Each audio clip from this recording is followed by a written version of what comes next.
Hello and welcome back to the channel, and welcome back to the fourth and final part of four ridiculously cheap engines purchased at local train fair, and having a look to see if they're any good.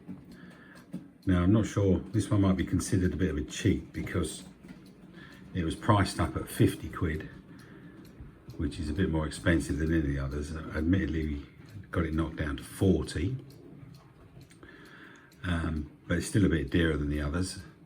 And the reason I paid a bit more for this one was because back in the summer, as part of a birthday present, I got to drive one of these for a couple of hours on one of the local preserved railways, and thought I should have a model of one really, but they don't make a model of the exact one that I drove.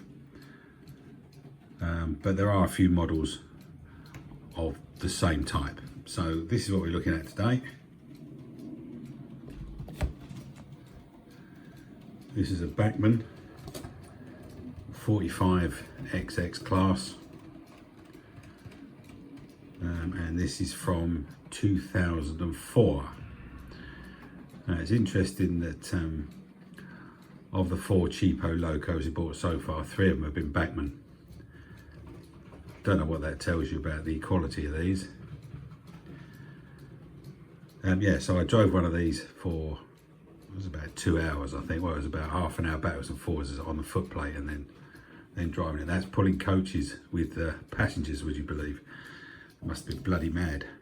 Anyway, that was great fun. Yeah, so I had to have a model of one. I have had Prairies before, but I've only been the Airfix ones, and they were pretty shit, to be honest. They ran really poorly and were noisy and horrible. Although the moulding was good, like most Airfix locos. So this is what we got. Let's have a look what it says on the end of the box. 32136 4575 Prairie tank number 5555 in GW green. As usual, the picture is not massively related to what is or isn't in the box. So let's drag it out. This has not been out of the box since I got it, and this is the one I've been wanting to do the most. That's why I left it till last, to make myself finish doing the other videos. Right, so what we've got inside, we have the usual picture, and we've got, excellent, just what I've always wanted. Oh, there it is. Some info on the loco there, with some history and all that jazz. Yeah, does it say where this one 5555 is now? No, it doesn't. Anyway, it wasn't this one I drove. And we do have instructions. Oh, and a guarantee. That's probably passed. And not so much instructions as just an exploded diagram. So this one, not a split chassis.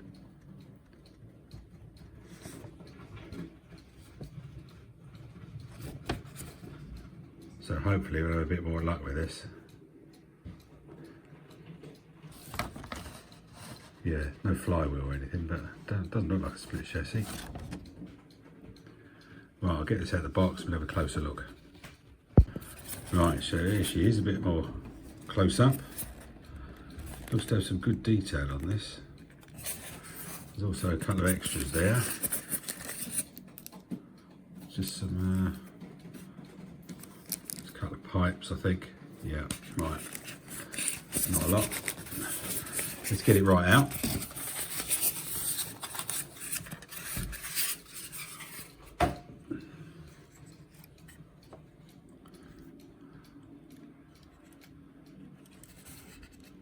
Bit dusty as usual, but yeah, it looks to be well detailed. It's got these little metal grab rails outside the doors and there. Nice rivets on that. Let's just zoom in a bit. And according to Ramsey's guide, this is supposed to have a highly detailed internal cab, but we can't see in there, can we?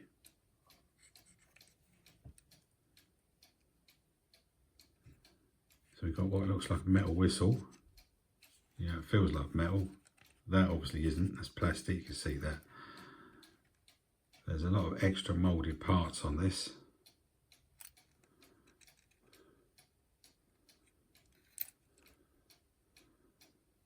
Pickups actually, that top one there appears to be, needs a little bit of adjustment because that's not constantly touching the wheel.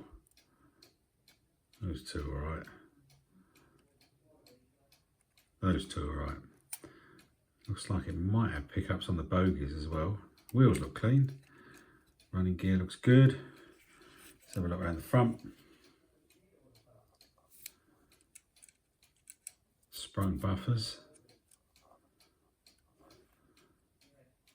Nice handrails around the smoke box door. Looks like a separate dart.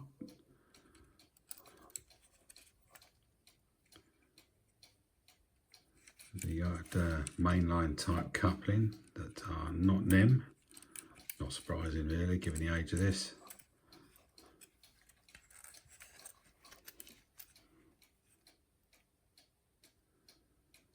Yeah, apart from being a bit dusty, which you expect, and it really shows it up when I go for the close-ups.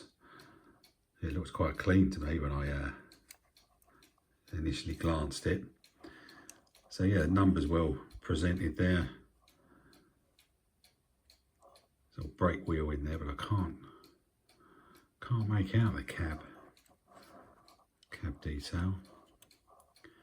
Half decent coal load, more lamp brackets, and plenty of grab irons on these. More separately fitted lamps, so sprung buffers.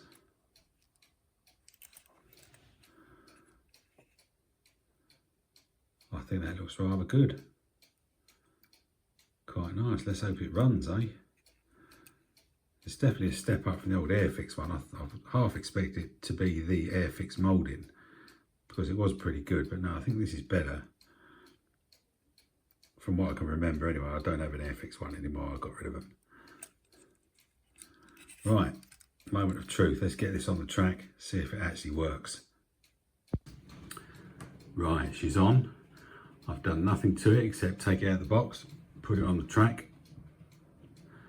Let's see if it's as bad as the pannier tank, or as noisy as the diesel, or as fantastic as the Mallard, or something completely different. Right, let's turn it up slowly. Ooh.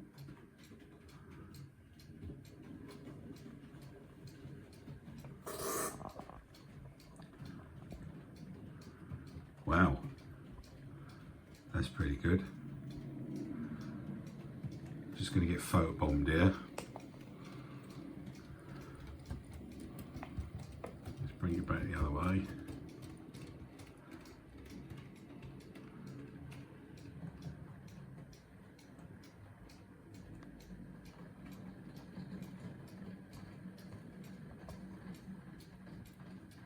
Almost silent. I can hear a little bit of noise, but considering how old it is,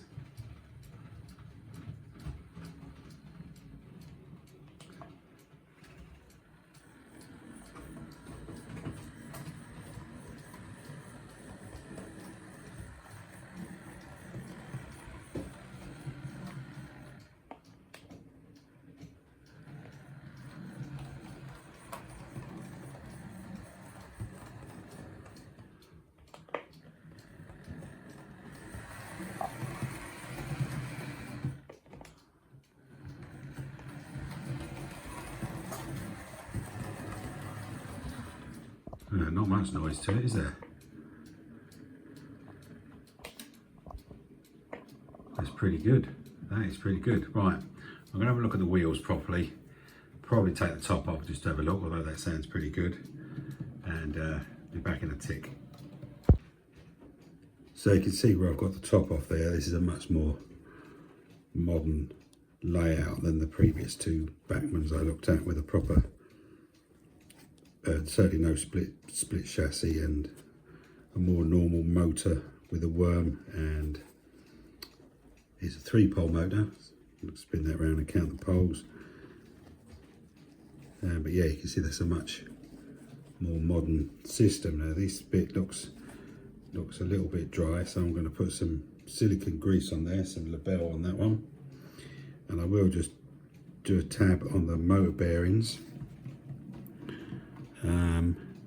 The wheels are now clean, not that they were dirty in the first place. I'll dab a drop of oil on here, just a little bit, because we don't know when that was last done. It doesn't look wet and over oiled. Looks in pretty good nick actually. The motor looks really quite clean, as do the gears down here. Yeah, so that's all I'm going to do with that, because it did seem to run quite well. And I'll do that now, stick it back together, and we'll set it running again. Right, back in a minute. So, back on the track after the briefest of services. Mainly because it didn't appear to need hardly anything doing. Right, so let's make sure it still runs and I haven't completely buggered it up.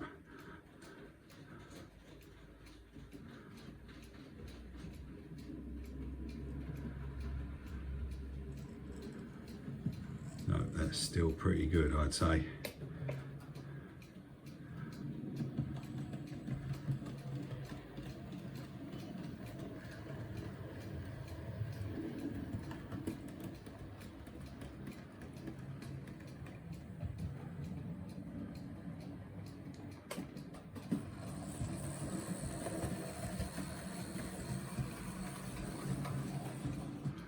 Just the smallest amount of motor noise.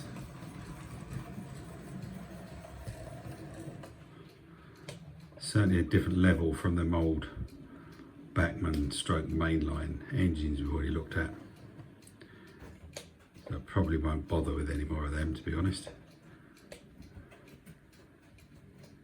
But this is pretty good. Right, we're going to give it a run round. I've got some coaches for it. I'll just go and pick them up.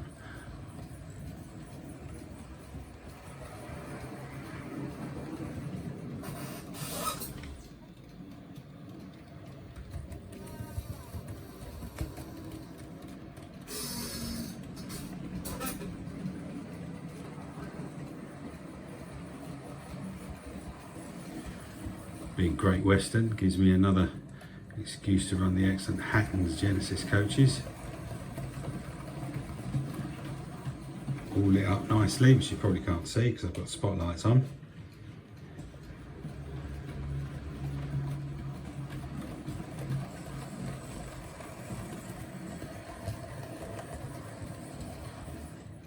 Unfortunately, they weren't Genesis coaches that were being pulled when I drove it.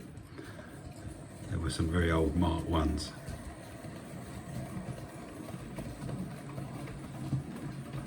Anyway, we're going to send that round and just watch it do a couple of laps.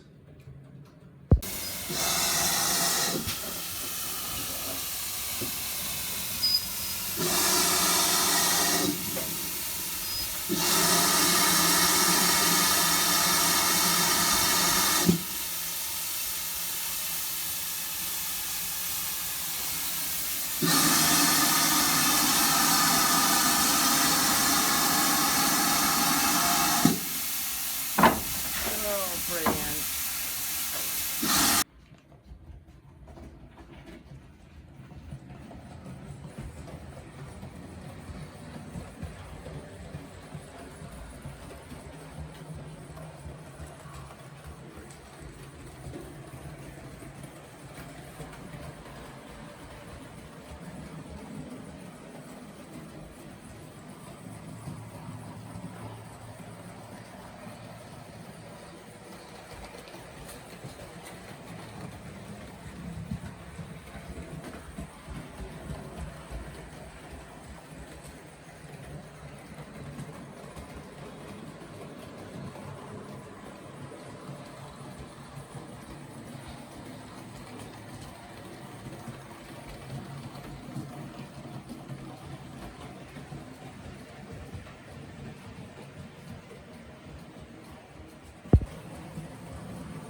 there doesn't seem to be too much wrong with that, does there? Let's just bring that in at cruise speed.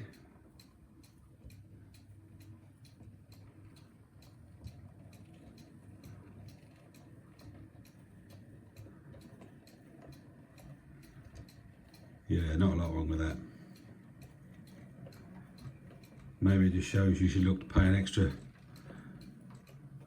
tenner, 20 quid on your real cheap stuff to get something a little bit more special. Although having said that, the mallard was cheap, so I don't know. I think I'll be avoiding those early bachmann ones again.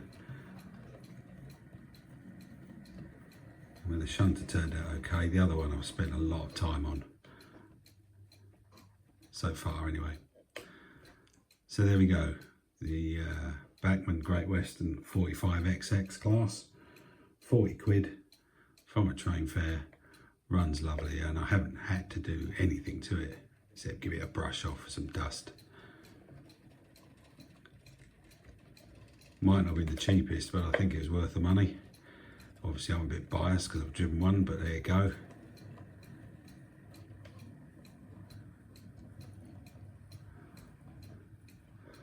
She'll definitely be keeping this.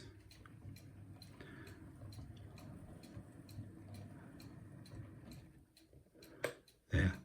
So that's the last one in this series of 4. I'll probably do something similar again, maybe from eBay if I can win enough cheap stuff, and we'll see what we can get from there. Or I've got another train fare coming up at the end of January.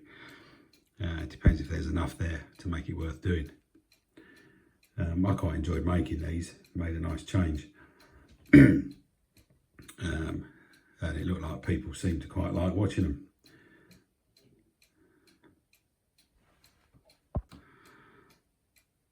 So before I go, apart from wishing you all a Happy New Year, because I've recorded this after Christmas, I should also give a shout out to our newest channel member, Mr. Cheesebob92. Welcome aboard, and I hope we keep making videos you like. I perhaps should point out that he is also our only member. Thank you very much. See you in the next one. Bye for now.